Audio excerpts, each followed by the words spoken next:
we want to thank everyone for joining us. Welcome to the National Urban League JobsNetwork Career Development Series. We're kicking it off with Bert Gervais. He's one of our excellent presenters who's going to be discussing with us how to utilize mentors in your career. Bert came to us through a colleague, Jody Brockington of Niara Consulting. We want to give a shout out to Jody and give an overview of just why we think Bert is so amazing. Bert comes, according to entrepreneurship.com, he's a power mentor, which we totally agree with. USA Today says he's one of the top young leaders in the country. As a guest Forbes columnist, he has collaborated with hit ABC show Shark Tank, Google, and the White House, all before the age of 30. As a mentor guy, as he's known across the nation, he's the #1 speaker on mentorship and teaching career-ready young adults to build relationships that build dreams.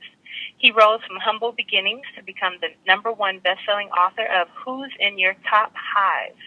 From his roots as a young boy in Haiti with limited needs, Bert came to America, cliche but true, and quickly realized the value of seizing opportunities. After struggling with childhood battles with asthma and scoliosis, he pushed forward with his ambitions in sports and business. Bert draws from his experience as a chief mentor officer of his consulting company, Success Mentor Education, as well as his time as a NCAA Division I football player. He has spoken to over 50,000 people in 6 countries. So please help us give him an Urban League welcome to the mentor guy, Bert Gervais. Bert, I'm going to send it over to you, and you can take control. Thank you. Perfect. Okay, so thank you so much, Dawn, for the introduction, and thank you to the National Urban League for organizing this digital series and for all the value that you provide for your members. So really happy, and thank you also, Jody, for being really instrumental to making this happen. So happy to be here.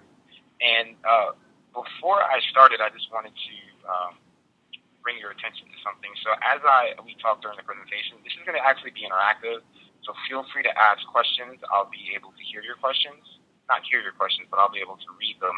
And also, there's going to be a hashtag that I point out. So feel free to tweet. I know that we'll be responding to questions and inquiries on Twitter and Facebook. So I actually want to start with a story.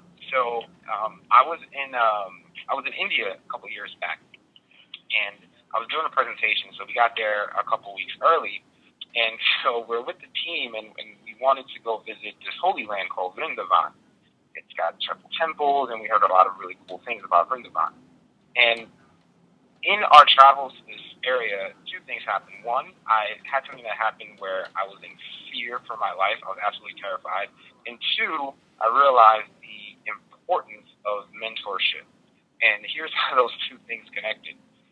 So we wake up at 8 in the morning, and we have to drive through this town. And I don't know if anyone is familiar with weather or you ever watch National Geographic, but India is a hot country. Where we were was at the top of the mountain, so it was very cold. So whenever you're having a warm front that pushes up to a cold area, what do you guys think is happening? Let you think about that for a second. Anyone who said fog, ding, ding, ding, you are correct. The answer is fog, and it was crazy fog. Like Stephen King's scary movie, I can't see anything fog. And we have a driver named Johnny, and Johnny is just cruising through this fog. And I'm looking at my team. It's us, our map, Johnny, 3 feet in front of us, because as far as we can see, in the fog, right? And the whole time, Johnny is driving, and there's cows and motorcycles coming in front of the car. I'm thinking, wow, I'm looking at my team, looking at our map, looking at Johnny 3 feet in front of us. Johnny looks back, and he says, no fear of collision, no fear of collision. And I think, for who? I'm scared out of my mind. And so we ended up, I don't know how, by the grace of God, getting to our destination, getting through the fog. And one of the things that I realized was that Johnny never looked at the map. And the reason he never looked at the map was because he knew the terrain in the area so well that even in an area where a map or GPS wouldn't work, he was still able to navigate us. And I think that's the best metaphor for a mentor because And I'm curious too, and we can do a quick poll. You guys can answer this question. I don't know how many folks on this call are job seekers versus how many actually are currently employed in a job. But whichever bucket you're part of, there's going to be a part where you're going to reach a point in your career where the map is not going to matter. I know a lot of times we go to school and we're told, here's our 3 to 5 year plan, here's our checklist, and things change so rapidly. It's just great to have those folks in our corner who, even if there's a foggy situation, we can see them beyond the map. So I think that's a great metaphor for mentorship, and I think that's going to help guide our discussion. So let me first kind of kick off, tell you guys a bit about me. So what I do with Success Mentor Education, we help organizations set up mentor programs on the corporate level, but we've been studying how mentor-mentee relationships work for over 5 years. We've worked with over 50,000 people in 6 countries. And so something I'm deeply passionate about. So, and by the way, you see the Twitter hashtag there. So if you guys do have a comment that you want to share, please at Bert Gervais and hashtag Jobs for All. So what I wanted to do today is I want to talk to you a little bit about what are the mindsets that actually make it easy to find a mentor. I think sometimes we think about this in a way where, a lot of people say, well, how do I find a mentor? And I believe that you have to become the person that attracts a mentor. There's a really good quote by Sheryl Sandberg in the book Lean In. She says that most people think, you get a mentor and you'll excel, but the way it actually works is once you excel, you find a mentor. And so we're going to talk to you about how to set yourself up to attract that dream mentor. So, but I want to start with the exercise. And wait, I think I'm seeing a question here. Oh, great. So, cool. We got a little poll. So it looks like the majority of the audience is currently job seeking. So that's great. So that's going to help me keep everything relevant for you. So, what you'll be excited to know for the job seekers who are on the call is whether you're finding a mentor to get a job, and I'm going to give you some examples of how that works, or once you landed a job and you're utilizing mentors, some interesting things that you want to know about why it's important to have mentors and why I've spent so much time studying. So, a couple cool facts. Folks with mentors, employees with mentors, are 5 times more likely to be promoted than their counterparts who don't have mentors. On average, this is exciting, folks with mentors make $5,000 to $22,000 more annually over their career when they are paired up with mentors versus those who are not paired up with mentors. And we find this all the time. There's just higher job satisfaction versus peers.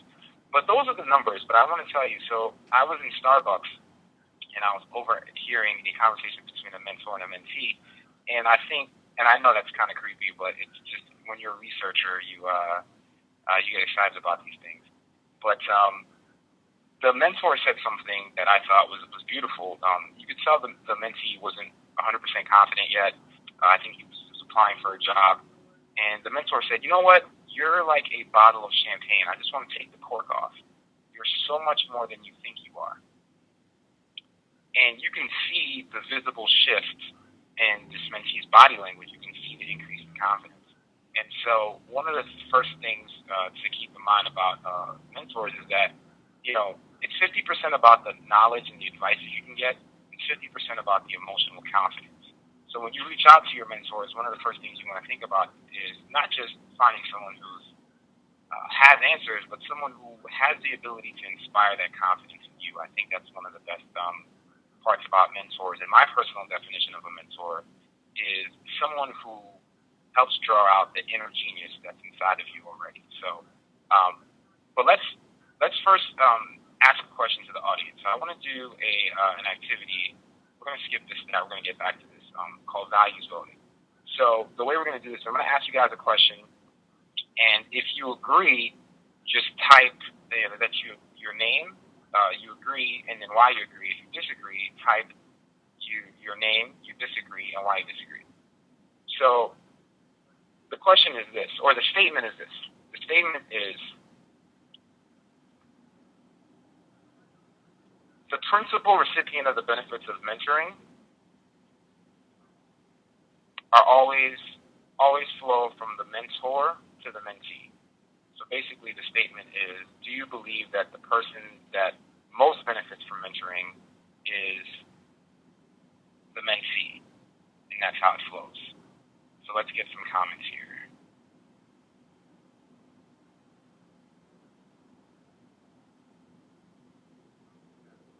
So I'll give you guys a couple seconds. And if you disagree, put just a line. I'm seeing some folks chiming in. Just put your name and the answer, but also just why you disagree.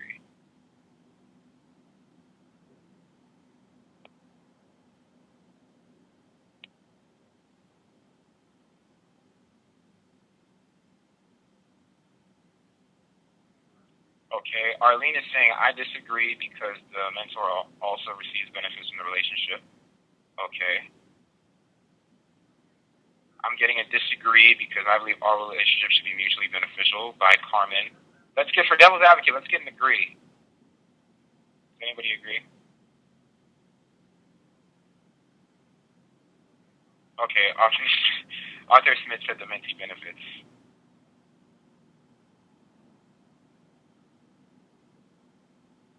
Okay, so most people think that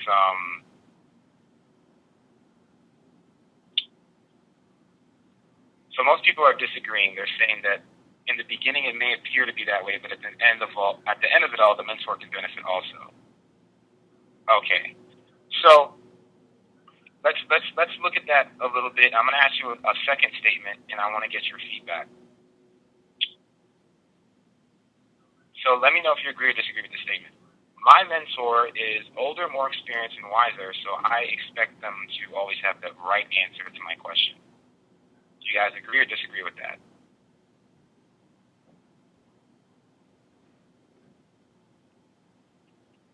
By the way, I want to acknowledge Stephanie Jurger for having a very well thought out answer. So do you guys disagree from the next statement? The next statement is, my mentor is older, more experienced, and so I expect them to always have the right answer to my question. Okay. So Michaela, I think I have no idea if I'm not pronouncing that correctly, so I apologize. Says disagree. Once again, they're learning just like we are. Zia says disagree. No one is right all the time. Okay, so we tend to have a little bit of diversity of thought here. So I'm going to tell you a story about just how folks the paradigm that folks used to look at mentors, and it looks like you guys are starting to be part of that shift. So most people, when they think about a mentor relationship, they think about Harry Potter, right? And what do I mean by that? So most people think, Harry Potter, he's got this one Dumbledore who's, and I don't know if you've read the books, but it's a pretty, famous reference. But Dumbledore just waves his magic wand around and just things start happening for Harry, right? So the career metaphor would be, you've got this one person grooming you in a company, and then now you're getting promotions and introductions to senior partners. And most people think that's actually how it works. Not on this call, because you guys seem to disagree with the statement.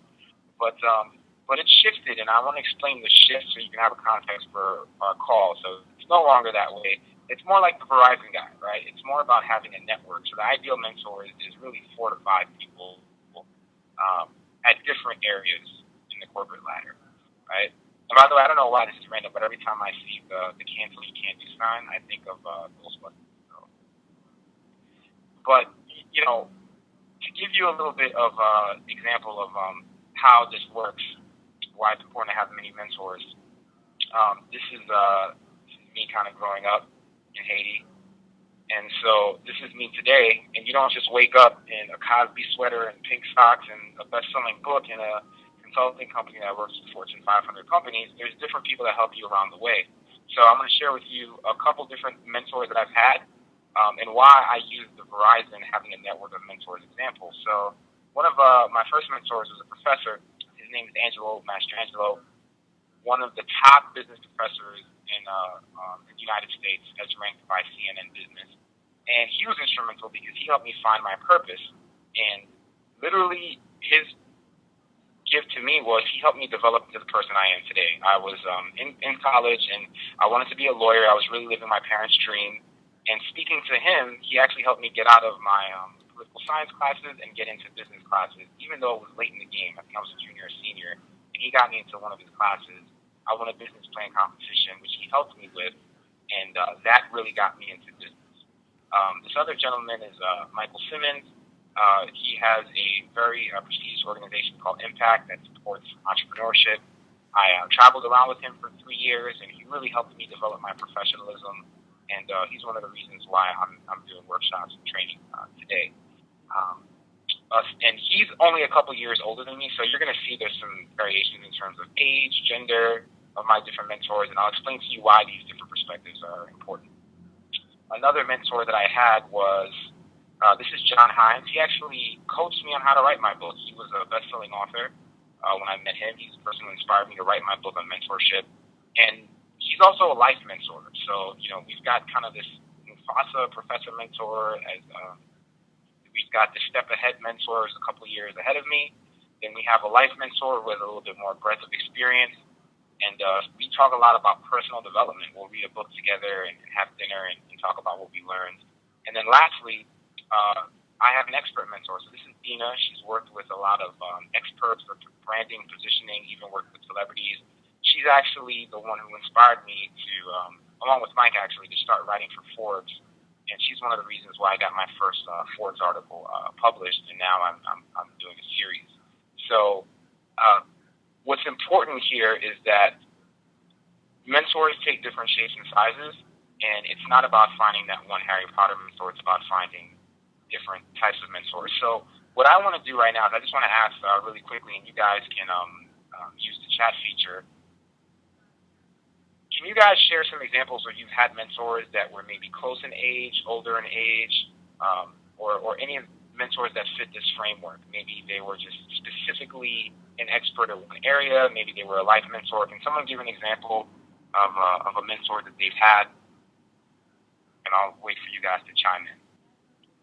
So, Bert, as those continue to come in, looks like the first one is from Gary, who explains that he has had a mentor for several years, a mentor that's several years older, but has been in the industry a long time. And a lot more are coming in as well. Thank you, everyone, for participating. Right. So Nikki said I had a mentor for my job. She's about 10, 12 years older than me. She helped me when I needed to be trained in new responsibilities. She's been doing it for some years and really helped me in my previous position to help me get where I am today. Lakeisha said I have a mentor 3 decades my senior and is a male. I also have a mentor that is a few years younger than me and is a female. Both have helped me grow in my professional life and my community involvement. So as you can see, I think sometimes we get boxed into the idea of a mentor that they definitely have to be much older than us, that they have to fit a certain demographic, or maybe they have to be, the same gender as us. And, that's not true. Mentors can come in different shapes and sizes. And what's more important, and I'm going to be writing an article about this, a lot of people think, well, I have to find a mentor that looks like me or is my same gender. And what's actually more important is shared values and deeper similarities. So maybe you have a similar perspective on volunteering, or maybe you have similar family values. So surface values matter when you initially meet, but the deeper values are actually what matters in a long-lasting relationship.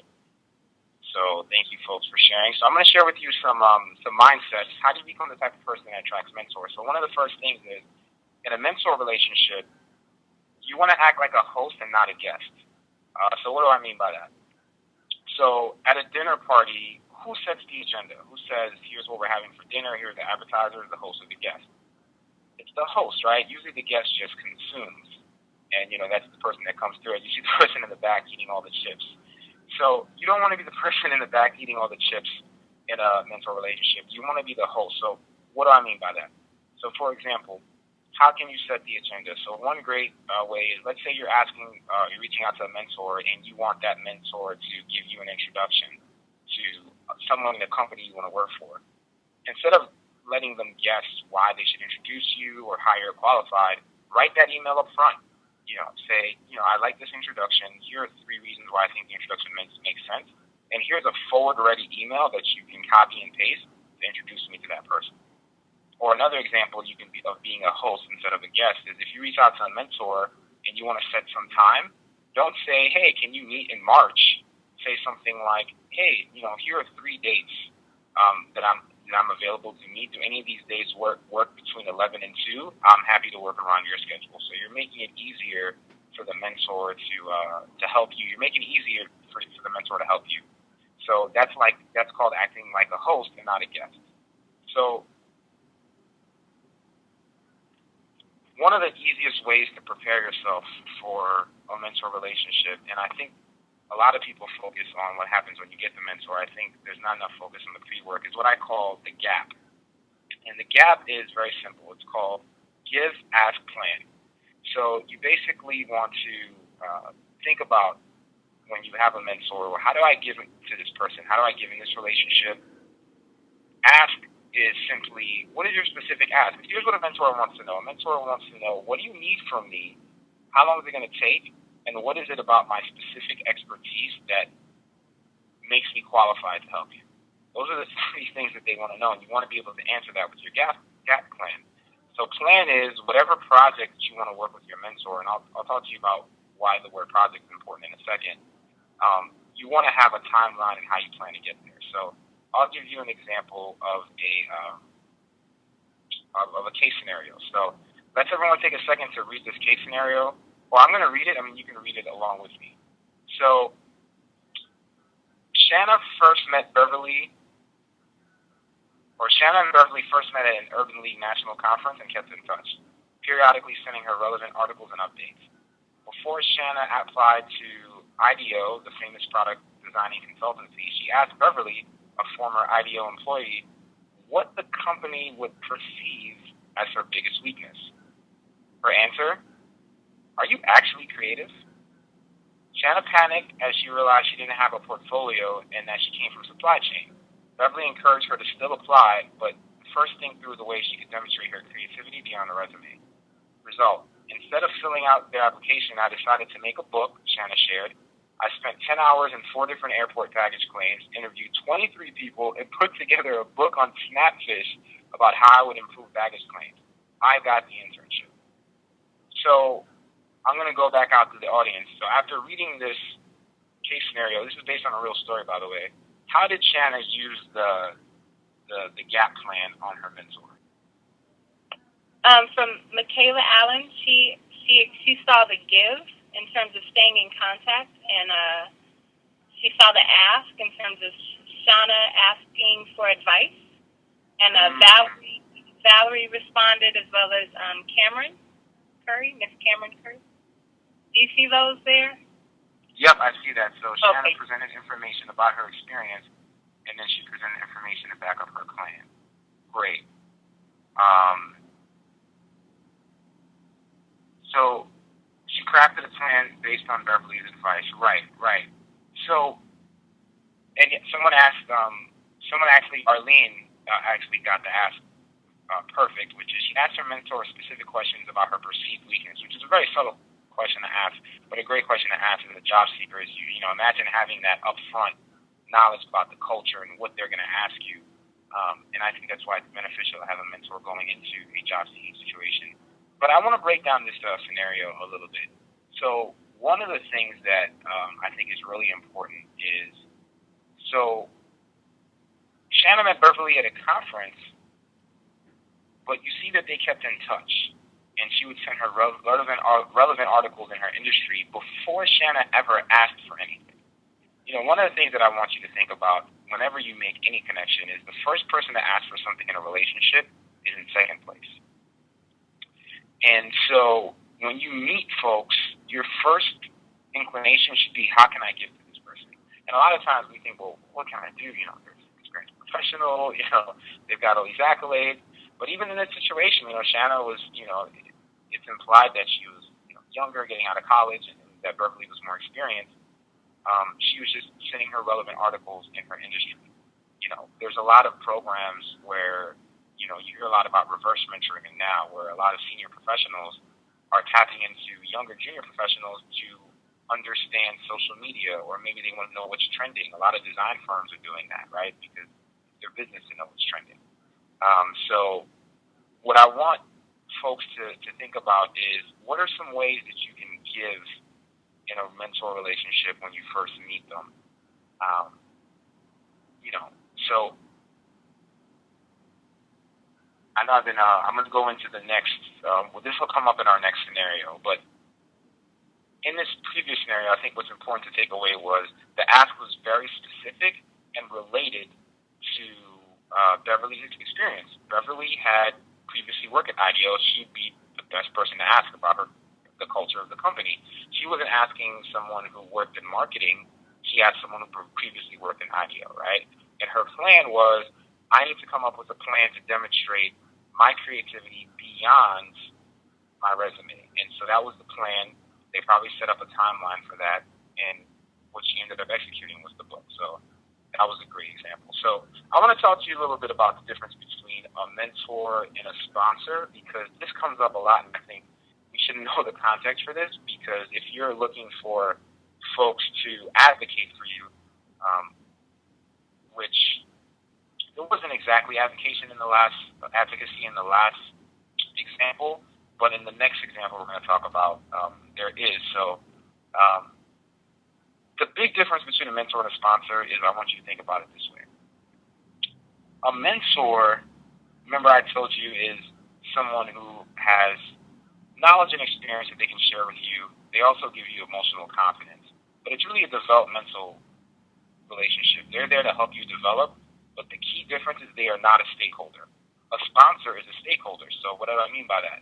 A stakeholder means I put my neck out on the line for you. It means I advocate for you. I put my good name before I recommend you to somewhere, right? So in a sponsor, for them to put their neck out, and the reason it's important is they're usually a senior manager, someone with influence, someone who can protect their mentee from negative publicity, from office politics, someone who can be sitting in the room at the table when the promotion discussion is happening.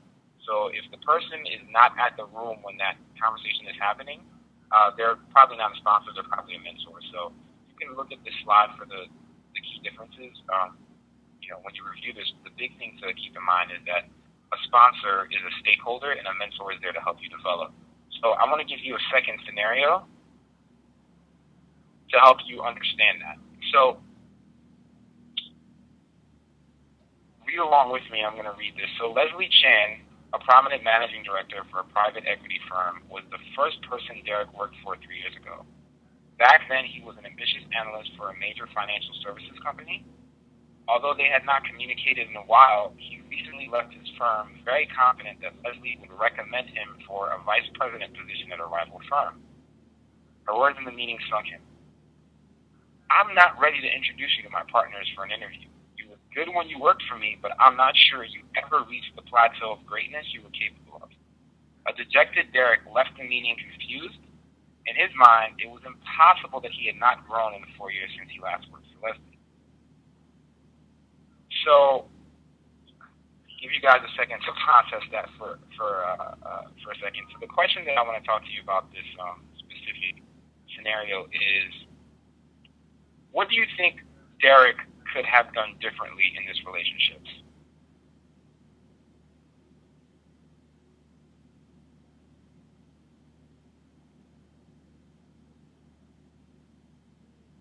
What could have Derek done differently so he would not be surprised? It looks like he was going into this meeting with a mentor, who's really actually a sponsor in this case. But he didn't get what he wanted. So what do you think he could have done differently? And two, what was different about Leslie Chan's role versus the mentor in the previous example? So we're getting some... All right, so someone just chimed in. LZ, I don't know if I'm pronouncing it right, said Derek should have kept up regular contact with Leslie. Okay, so let's talk about that. So one of the things Derek is surprised at is, that Leslie has no idea how much he's grown in the last 4 years. But no one has any idea outside of him, inside of his mind, how much he's grown unless he's actually shared that. So one of the things that I hear a lot. There's a lot of articles that say, you know what, skip the mentor, go straight for the sponsor, go straight for somebody who can hook you up. And I don't think you can actually skip that step. You have to nurture these relationships if you want someone to be a sponsor. I once heard, this type of example, I once heard someone compare it to like a booty call. So basically, Derek, it's a booty call. He was only reaching out when he needs a promotion, an introduction, some type of help, but he's not keeping in contact, keeping in the loop. Had he simply just sent an update email such as, hey, Merry Christmas, here's what I've been working on, here are my, challenges, based on the advice you shared with me, here's what, I've done differently these past 6 months. Had he been periodically sending out those emails, he would have done a better job communicating to Leslie that he was ready for that kind of introduction, and Leslie would have felt more comfortable going to bat and being a sponsor for that person. So now we kind of know the context of mentor, sponsor, the whole idea of being a host and not a guest. I'm going to give you some very, very specific action steps and ideas that you can use when it comes to finding mentors. So here's one of the first ones. Ask for the meeting, not the mentor. Here's what I mean by that. Does anybody on the call have like a really good friend? Some people call it a BFF. Think about that person. When you first met them and you were just having lunch, did they go, hey, we should be best friends forever? That would be awkward. You just met that person. There's not enough time or understanding in one meeting to predict that you'll have the bond to be best friends forever. So when you meet a mentor and you ask, or a potential mentor at a conference, and you say to yourself, oh, I want this person to be my mentor, and you ask them right away, you're putting yourself in the same awkward position of making them make a very large commitment without the information. So when you meet someone you think it would be a great mentor, you want to think to yourself, how do I get a meeting with this person? So you want to instead say, hey, I really enjoyed our conversation. I'd love to continue the dialogue should a specific question arise. Can I have permission to follow up, maybe for a 15-minute chat or a cup of coffee? Most people will say yes to that because, one, they don't think you're going to follow up, and two, it's a small ask. And as you continue doing these small asks and delivering, you build that relationship where you have the cachet to actually ask for mentorship. So you want to make sure that when you meet a potential mentor, you're not asking them to be your mentor right away, you're asking for the meeting. And I see the questions, but I'll definitely get to the questions in a second. The second thing is you want to make it project-based. Here's what I mean by that. If you were someone who was a potential mentor, what would you say yes to? Someone who said, hey, I want you to mentor me, versus someone who said, hey, I know that you launched a boutique 2 years ago, and I eventually want to launch a boutique one day. I have a 30-day goal to get 3 pieces of my fashion into local boutiques in the Atlanta area. Would you be willing to chat with me about my strategy over coffee 2 times this month? What do you think someone's going to say yes to more? The first answer, the very vague, kind of broad answer, or the second answer? Remember, a mentor is thinking, how can I help you? What do you need from me? How long is it going to take?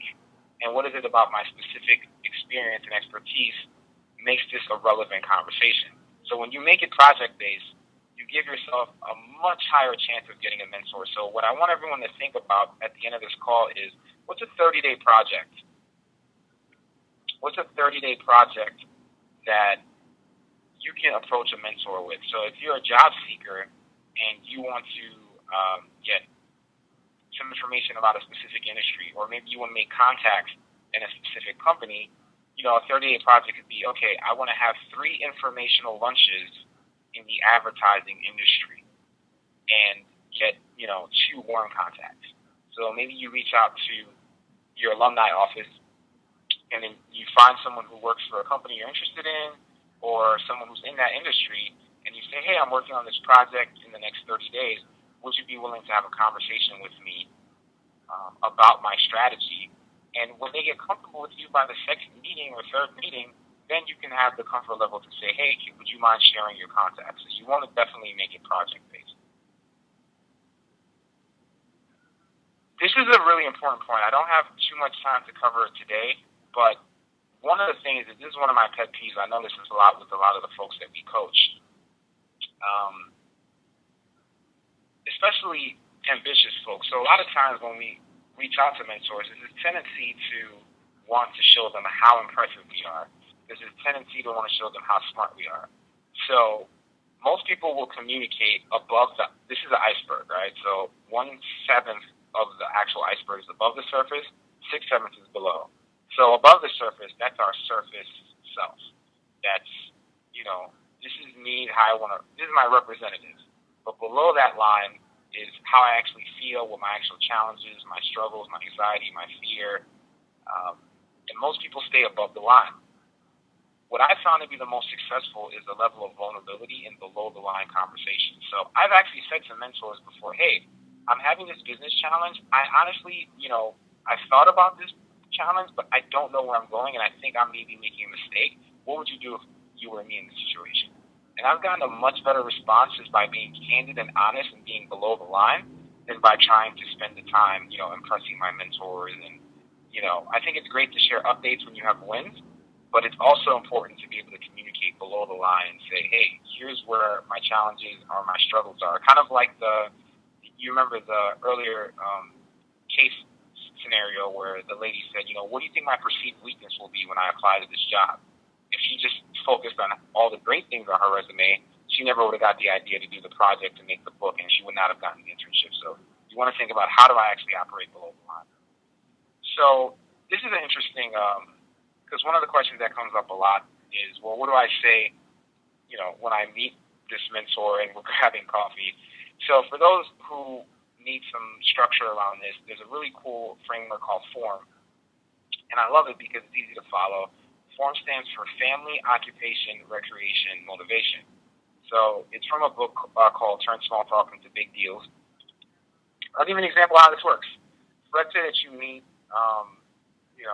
an executive coming out of an elevator, and you've done some research. You're doing a job shadow, and you can say, hey, I heard that you recently came back from China. Is most of your family from there, or is most of your family here in the States?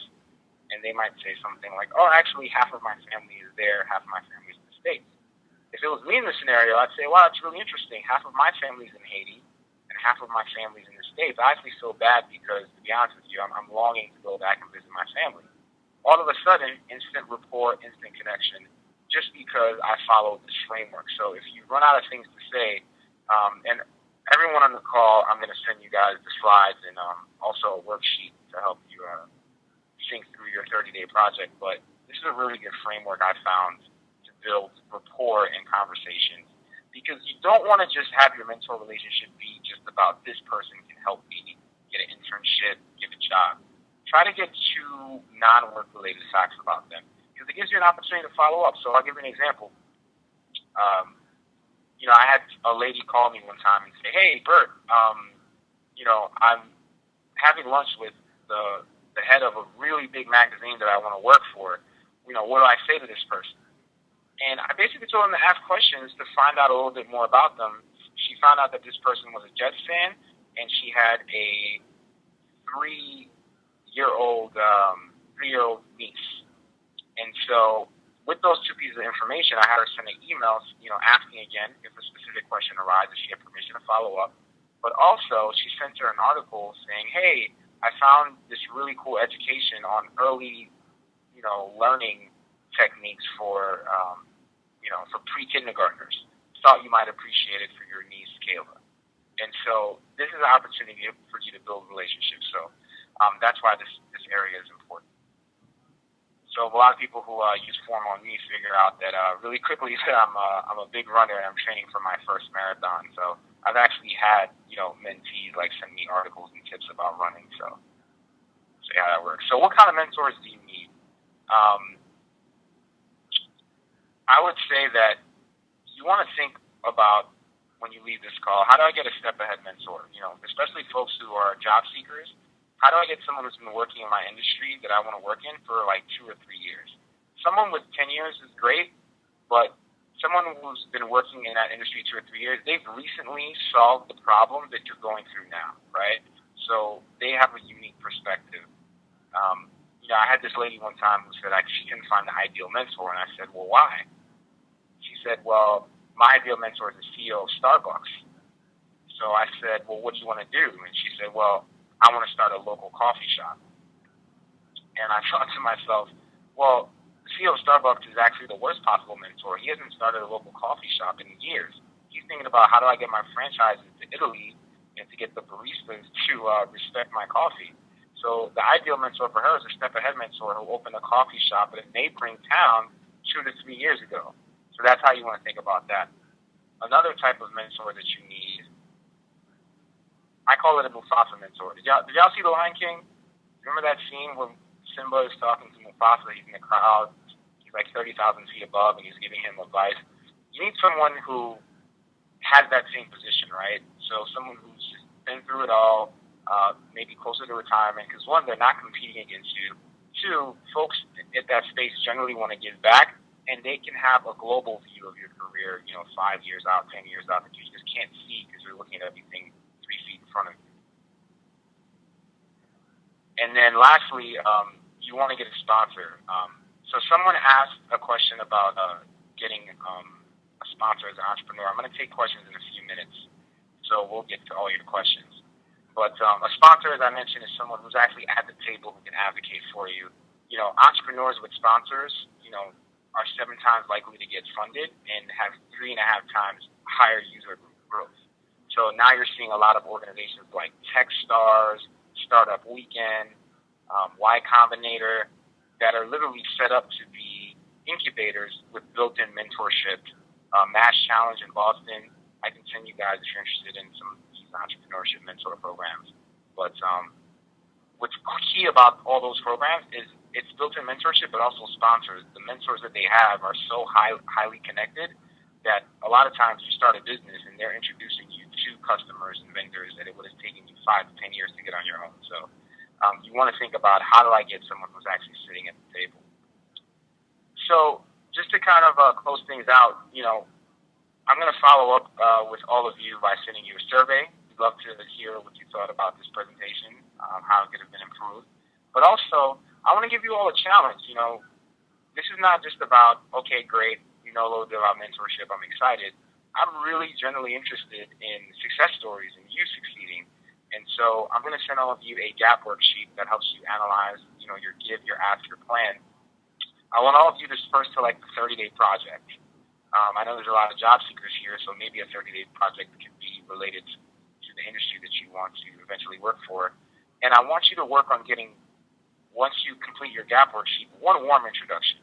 Because I think sometimes we approach mentorship and we approach people that we don't know.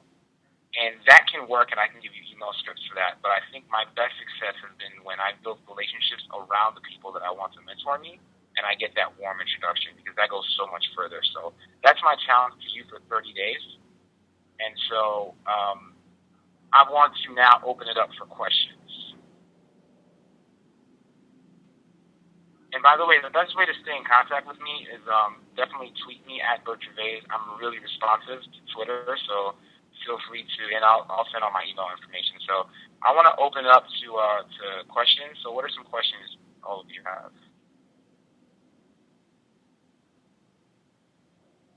Oh, and thank you, Linda. Linda already has a 30-day project, so I like that. Oh, so one of the questions by Sarah. Oh, there you go. You got it? Okay, good. I was going to read them to you. There you go. Okay. So one of the questions by Sarai is, how do you ask personal questions without coming across as nosy? So here's the best way to do it. I call this matching and mirroring. In any networking scenario, you want to match the person. So I gave you 4 different universal areas to build relationships, to build conversation around. So if someone's not really talking about their family, I wouldn't bring it up. I'd wait for them to bring it up.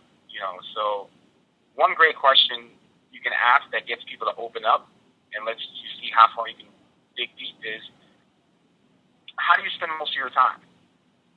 It's an open-ended question, but a lot of times people won't actually tell you what they do at work. Or if they're a workaholic, they'll say, well, I work, but I'm also doing Thai kickboxing. And you can say, oh, that's really interesting, which is recreation. And you ask about that. Or you can say, what are you most excited about right now? Well, I'm really excited about this initiative at my work, but, I started this mentoring program, at New York Needs You, where we help first-generation college students, and I've got this really great mentee. Oh, tell me about your mentee. So I would say the best way to ask personal questions without coming across as nosy is open-ended questions um, in those areas. So, for example, motivation. Why did you join your firm, or what were you doing before you started at this company? And if you want some sample questions to ask in a mentor, I just wrote an article on Forbes on 10 questions to ask in your mentor meeting. So I can share that with you guys. And I've got like 10 really good examples, but that's a great question, Sarai. Do we have any other questions?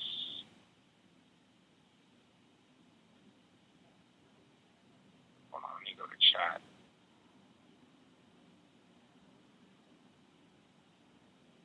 Hey, Don, there were some other questions that we had, right?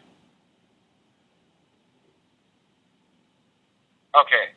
So one question said, I am already employed. Should my mentor necessarily be in my field?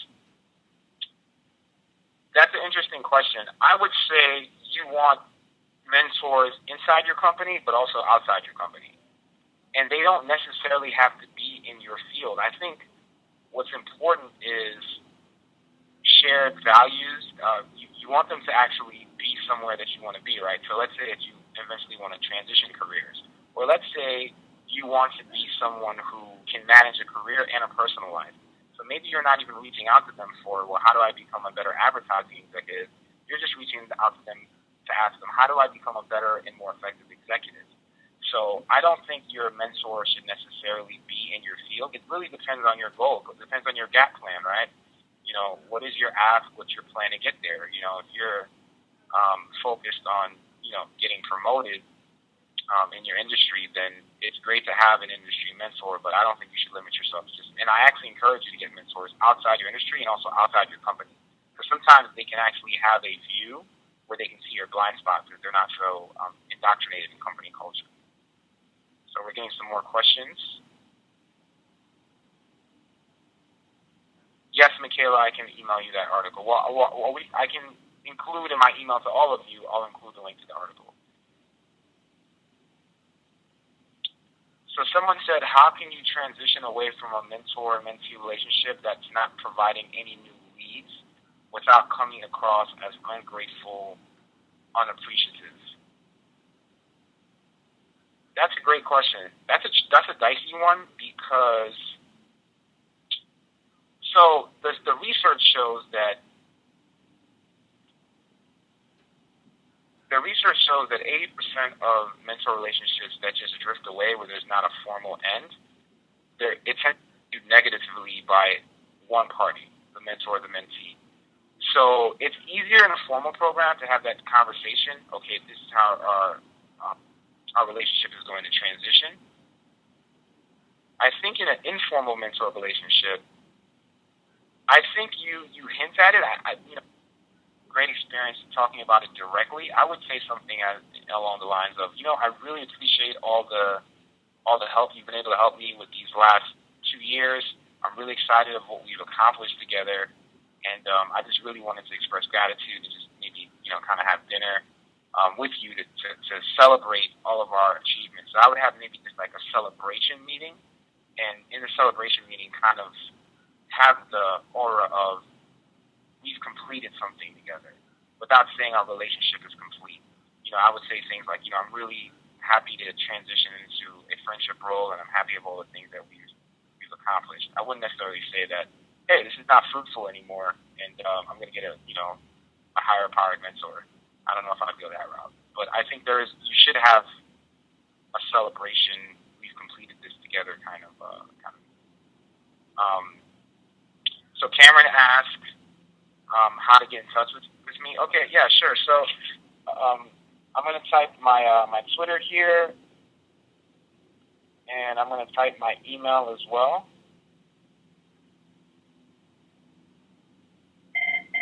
I'm quicker on Twitter. So, but if you're not on it, feel free to email me. Do we have, okay, so Sheila has a question. Oh, she says thank you. Thank you, Sheila. I appreciate you being on this call. So Rhonda said, what is the first step to identifying potential sponsors? So that's a great question. Well, Rhonda, I think it would determine on, first, what are your goals? Because the thing about a sponsor is they're going to put themselves and their reputation on the line for you. So you want to be extremely clear about what a sponsor can do for you and also what you can do for the sponsor. So I think that's step one. Then I would say, well, sponsors tend to be higher levels of organizations. So you would want to know, well, where are they, right? So usually associations, so for example, let's say you want to get into, I don't know, marketing. I would look at a marketing association, and I would look at who are the speakers, who are the panelists for an upcoming event. And usually they have the bios, and they'll say they'll have, this person's got 10 years of experience. I was on a panel one time at Ernst & Young for a career transition event, and a lot of the panelists had 10, 15 years of experience. Those are great potential sponsors, right? So I would look at, associations, events, speakers, because they'll give you some background as to the folks who are going to be there. Targeted networking events, and if it's a targeted networking event, I always recommend asking the organizer of the event, saying, hey, here's what I'm looking for. Would you be okay making an introduction? And the best way to do that is to give first. If you see me at a networking event that's targeted, I'm usually the first person there, and I'm volunteering to set up chairs. Why do I do that? Because then the organizer says, wow, this person gave, and we like this person. So when I get a chance to talk with them before it gets busy and say, who do you think I should connect with that's got 10 years of experience, in the training and in the webinar space, they go, yeah, you should meet Mr. Johnson. And I go, thank you. That's a great question. So Flo said, you talk more about job seekers and mentors. What advice would you have for an older person and a person that has been working for many years, a person that needs some direction? Okay, great. So at this level, there's a transition that happens. When you first start, you're really trying to normalize yourself and socialize yourself to company culture, and you're worried about promotions, right? So usually mentorships at the beginning of careers are focused on those two things. How do I get promoted? How do I learn the company culture? Now, when you're later in your career, you usually want to usually want to do two things. One, you want to focus on an observational mentors, because at this point, you really want the 360 assessment of how you're doing and how you can get to the places that you need to go. So you want to get a mentor who has an understanding of leadership and leadership progression in the company. You also want to probably get deeper in. You also want to develop deeper expertise in your field, or change altogether. A lot of times, people in mid-career make the decision of, I want to delve deeper into my field, or I want to do something different. So at this point, I've seen a lot of the people that we've worked with focus on getting mentors in different industries because they want to explore, or they focus on mentors, and also in partnership with coaching programs that give them 360 leadership assessments to identify, what's really going to make them happy in their career. Another thing that I found that folks in mid-career are asking mentors for is they look for a lot of times for work-life balance. So they look for mentors that can help them develop and be more effective in their current role, so they have more work-life balance. I can help you if you can talk through this question a little bit more specifically offline, but definitely, Flo, feel free to email me. We've got a couple more minutes. If anyone has any... Arlene has a question. As an entrepreneur, I understand the importance of networking. I use LinkedIn as one method. Can you provide one suggestion on how to develop a mentor or mentee relationships through LinkedIn? Absolutely. So LinkedIn has LinkedIn groups. So, for example, two things. As an entrepreneur, you should probably know about the organization called Micro Mentor. They offer a lot of mentoring resources. So let me just type that. Also, LinkedIn groups. So LinkedIn groups, you can find a relevant group. So maybe, Young Entrepreneurs Network or different LinkedIn groups. And I would start answering questions to position myself as a thought leader. And you can actually be ranked in the LinkedIn Influencer Program. And so as you start participating in these discussions, reading people's articles, commenting. So I'll give you an example. I've been the LinkedIn Influencer of the Month for some career development LinkedIn groups. And so when I reach out to folks, I'm not just a random person. They say, hey, Bert, you're the person who commented on my article and really read it and gave me 3 specific points of feedback. Or you're the person that wrote a review on my article. Like I would reach out to someone who wrote an article on a LinkedIn group. I would do a review of their article and say, here are 3 points I got from the article.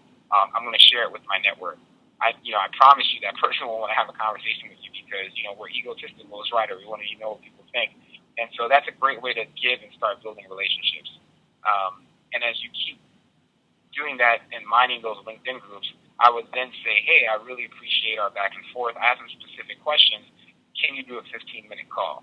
So I literally focus on giving, reading the articles, reviewing the articles as a way of giving. I would transition that into a call, and I would just follow the GAP method where I continue looking for ways to give, have a specific ask, and have a plan on how to get there and work with them on my GAP plan. That's my answer for her. Okay, everyone. Thank you so much for participating in today's event. Bert, do you have any final comments to take us out? I just want to express my deep gratitude to Don and the rest of the National Urban League team for putting this together. And I honestly generally wish all of you success in your career as job seekers. I'm looking forward to keeping in touch with you. Please feel free to reach out and to stay connected, and happy mentor hunting. Thank you so much.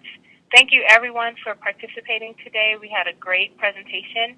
As Bert mentioned, that we will be following up with everyone with the slides so that you can have them for future usage if you need them, future reference. And be sure to follow us on Facebook. We will have another event next week for those who are looking for tips on their resume. We'll send an email out about that with those details. It'll be same time next week at 12:30.